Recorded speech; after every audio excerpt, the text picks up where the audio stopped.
નમસ્કાર મિત્રો, સ્વાગત છે તમારું આપણી આ યુટ્યુબ ચેનલમાં જેનું નામ છે ગુજરાતી જીકેની જમાવટ।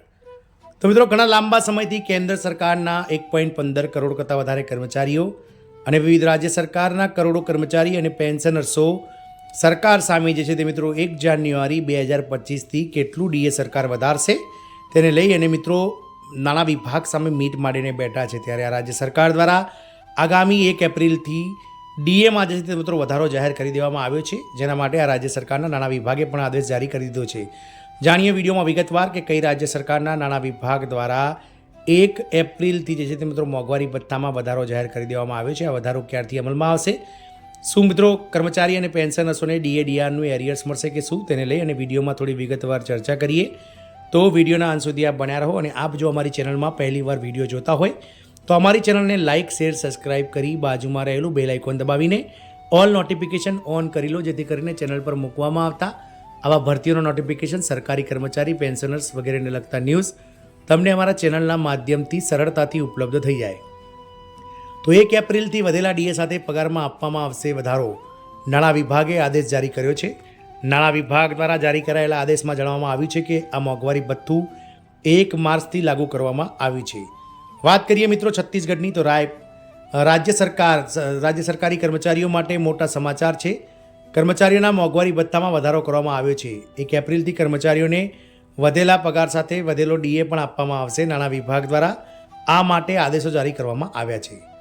વાત કરીએ તો રાજ્યની વિષ્ણુદેવ સાંઈ સરકારે 1 એપ્રિલથી ડીએ વધારો જાહેર કર્યો છે।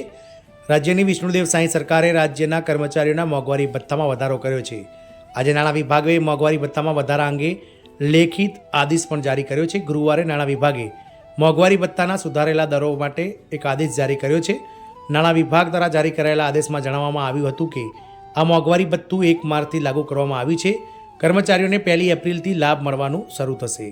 બજેટમાં નાણામંત્રી ઓપી ચૌધરીએ કરી હતી જાહેરાત। નાણામંત્રી ઓપી ચૌધરીએ 3 માર્ચે છત્તીસગઢ વિધાનસભાના બજેટ રજૂ કરતા સમયે આ જાહેરાત કરી હતી અને 3 માર્ચે છત્તીસગઢના વિધાનસભામાં બજેટમાં ડીઆરના 3% વધારાની જાહેરાત કરવામાં આવી હતી। ત્યારબાદ આજે નાણાં વિભાગ દ્વારા આ સંબંધિત એક આદેશ જારી કરવામાં આવ્યો છે। નાણાં વિભાગ દ્વારા જારી કરાયેલા આદેશમાં 1 માર્ચ 2025થી છઠ્ઠા પગાર પંચના ધોરણમાં 7%નો વધારો જાહેર કરી દેવામાં આવ્યો છે।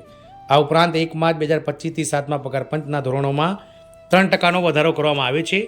ડીએમાં વધારા બાદ હવે રાજ્યમાં 7મા પગાર પંચ ધોરણના જે કર્મચારીઓ છે તેમનું મોંઘવારી ભથ્થું અને મોંઘવારી રાહત વધીને 53% થઈ ગયું છે, જે 1 જુલાઈ 2024થી કેન્દ્ર સરકારના કર્મચારીઓના સમકક્ષ મળશે। જ્યારે છઠ્ઠા પગાર પંચ ધોરણના મોંઘવારી ભથ્થું જે 246% પર પહોંચી ગયું છે, જે પણ 1 જુલાઈ 2024થી મળવાપાત્ર થશે। મોંઘવારી ભથ્થામાં વધારો કર્મચારીઓને મોંઘવારી સામે લડવામાં મદદ કરશે। મિત્રો, આમ છત્તીસગઢ સરકાર દ્વારા કર્મચારીઓના ડીઆરમાં જે છે તે મિત્રો વધારો જાહેર કરી દેવામાં આવે છે। આનાથી ચોક્કસથી મિત્રો હોળીના તહેવાર પહેલાં કર્મચારીઓને આ કાયમી મોંઘવારી સામે લડવામાં થોડીક રાહત મળશે। જય હિન્દ, અસ્તુ।